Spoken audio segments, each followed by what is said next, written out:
36 দিনের আন্দোলনে একটা সরকার পতন হয়ে গেছে? আমি দুইটা কাহিনী আপনাদের শুনাইতে চাই। আপনারা যারা সায়েন্সের ছাত্র আছেন, আমার শোনা, মানে আমি সায়েন্সের ছাত্র, কিন্তু এমন একজন বিএনপি বড় মাপের নেতার মুখ থেকে কথাগুলো শুনেছি, আমার সেই দিন শোনার পর থেকে আমার ভিতরে বারবার বাঁচতেছে এই কথাগুলো। বিএনপি সব নেতা যদি ওনার মতো হতেন, তাই এই দেশ মানে আর অন্য কোনো দলের অস্তিত্ব থাকতো বলে মনে হয় না। এমনটা আমার মনে হয়েছে গত পরশু দিন আমি ওনার বক্তৃতা শুনেছি।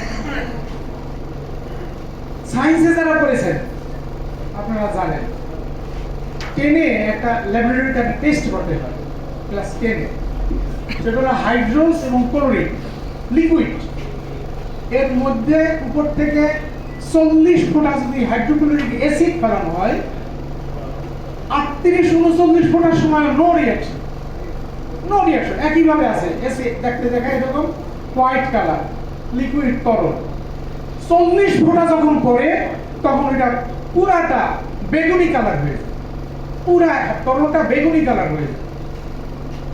আমি মনে হয় আপনাদের বুঝাতে সক্ষম হয়েছে বিষয়টি কি। সায়েন্সের উদাহরণ আর একটা উদাহরণ আমি সেদিন বলেছিলাম এই কথাটা।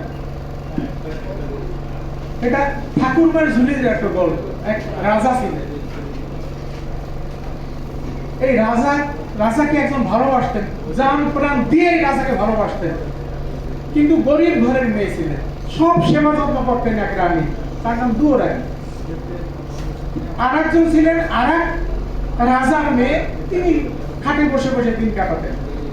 তো ওই রাজা একটা অভিশাপের কারণে তার সারা শরীরে সূচ বিঁধে গেছে, চোখ আটকে গেছে, সব বন্ধ।